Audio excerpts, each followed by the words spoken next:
Salut à tous, aujourd'hui on va parler du Shtikat. Allez, c'est parti. Baby, I want you to know. Donc tout d'abord, un Shtikat, qu'est-ce que c'est? Alors on appelle Shtikat, c'est un aéroglisseur en fait. Donc ça veut dire qu'il ne possède pas de roue, mais il ne fait que glisser sur des patins. Et cet aéroglisseur est un aéroglisseur fait pour aller le plus vite possible. Donc celui-là n'est pas très performant, mais c'est en fait c'est le modèle en fait, le Shtikat, c'est comme ça qu'on l'appelle. Et donc il est tout simplement, comme tous les aéroglisseurs, propulsé par un moteur à l'avant muni d'une hélice. On va recevoir les informations de la radiocommande juste là, avec le récepteur où on voit les antennes qui sortent par là et donc qui est juste à l'intérieur. Et on va le diriger avec un petit servomoteur qui va diriger la gouverne à l'arrière. Passons à la fabrication du Shtikat. Donc ce Shtikat est composé uniquement de d'éperon, donc qui est ce type de plaque, donc de 0,5 mm. On peut aussi le fabriquer en EPP, qui est un autre type de polystyrène. Donc et aussi donc pour la décoration autour du scotch. Pour faire un peu plus joli je trouve, et j'ai collé tout ça au pistolet à colle. Voilà, donc c'est assez lourd, mais je n'avais pas d'autre colle, en sachant que les colles, j'avais de la colle pour maquette et ça fait fondre complètement le d'éperon. Donc voilà, j'ai utilisé la colle chaude qui ne le fait pas fondre si elle n'est pas trop chauffée. Donc voilà pour les matériaux. Ensuite on va passer à l'électronique. Donc bien sûr pour l'électronique on va avoir le moteur qui va être devant, donc qui est pas un moteur très performant, mais je vous expliquerai après pourquoi j'avais pris celui-là. Le ESC qui va contrôler le moteur, qui j'ai mis juste en dessous, donc avec les 3 fils juste ici qui vont aller au moteur. Ici les 2 fils, le plus et le moins, qu'on va relier à la batterie, que je vous montrerai tout à l'heure, et les 3 fils qui sont juste ici. Ces 3 fils là on va les relier tout simplement ici, ils vont arriver ici sur le récepteur radio. Le récepteur radio, bien sûr, il va avec cette radio. C'est mon ancienne radio, car oui, j'en ai changé et je vous en parlerai dans une prochaine vidéo. Donc j'ai récupéré un ancien récepteur radio qui est juste ici. Je lui ai mis les fils de l'ESC qui arrivent juste ici. Et l'autre fil, c'est celui du servomoteur qui est à l'arrière. Donc l'autre fil arrive de là-bas et vient se brancher aussi sur le récepteur radio. Pourquoi j'ai choisi cette électronique? Car tout simplement il y avait un kit, je vous mets le lien dans la description. C'est un kit pour faire le Shtikat. Alors il y a un kit pré-découpé en EPP, donc toutes les plaques que j'ai utilisées là en d'éperon, et elles sont aussi, on peut les acheter pré-découpées sur le même site. Mais moi j'ai acheté uniquement l'électronique car j'avais envie de m'amuser à fabriquer, et je trouve c'est ce qui est quand même le plus amusant, le fabriquer soi-même. Donc j'ai acheté uniquement l'électronique, donc avec le moteur, une hélice, le SC qui vient juste en dessous et le servomoteur. Mais bien sûr moi j'avais pas envie d'acheter de batterie supplémentaire car j'en possède déjà avec mon drone, et vu que les batteries qui étaient la connectique de batterie qui était livrée avec le SC étaient des JST. Donc je vous mets une petite photo juste ici.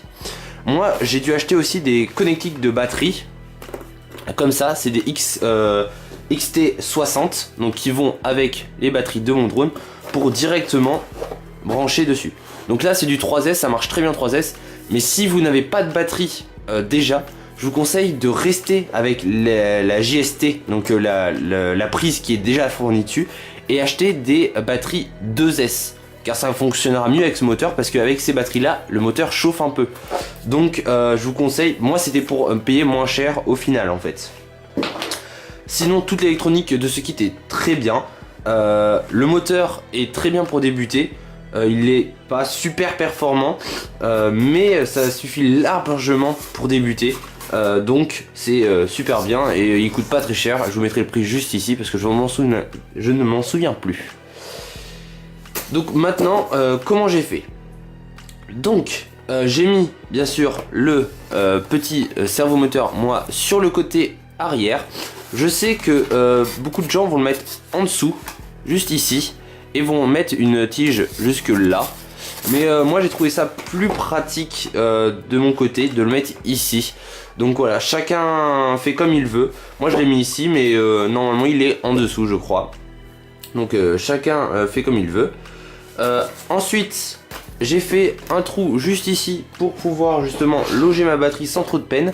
Car en fait normalement la batterie elle est en dessous. Mais vu la grosseur de ma batterie, moi elle prend énormément de place. Et je voulais pas qu'elle freine trop non plus. Donc je l'ai mis de ce côté, donc je la range comme ceci juste ici. Tac. Voilà. Et donc après j'ai plus qu'à brancher ma petite XT60 juste ici. Voilà. Donc la XT60 pareil je l'ai mis dans le d'éperon et je l'ai sorti ici. Le moteur est à l'avant. Attention pour le moteur, en dessous de ce scotch là il y a une plaque. C'est une toute petite plaque de carton un peu dur comme ceci. Je sais pas si vous voyez bien. Et donc ça permet de mettre les 4 vis qui sortent du moteur et de tenir le moteur. Ne mettez pas le moteur dans du d'éperon, ça ne tiendra jamais. Voilà pour tout ça. À l'arrière, pour le servomoteur, j'ai utilisé comme barre un vieux rayon de vélo. Et pour l'accroche qui vient venir sur la gouverne, c'est tout simplement de la bouse de pistolet à colle. Avec là c'est les tiges qui sont fournées avec les servomoteurs.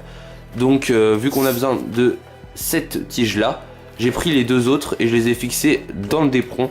C'est très sale, surtout qu'en fait j'ai parlé avec les membres du club d'aéromodélisme dans lequel je suis. C'est pour ça que j'ai fabriqué ça aussi, car on fait des courses des fois.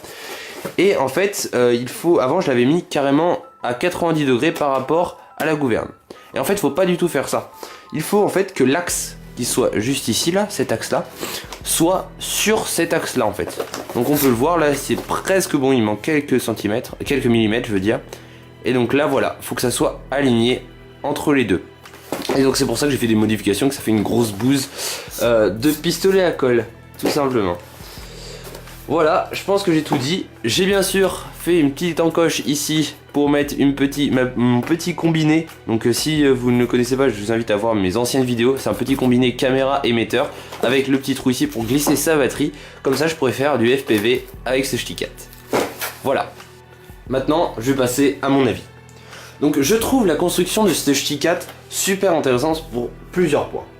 Tout d'abord, ça permet de commencer à découvrir l'aéromodélisme. Avec les bases, donc les hélices, bien sûr, les moteurs, les ESC et toute l'électronique qui va avec. Et la dérive, le petit astuce que je vous ai donné tout à l'heure.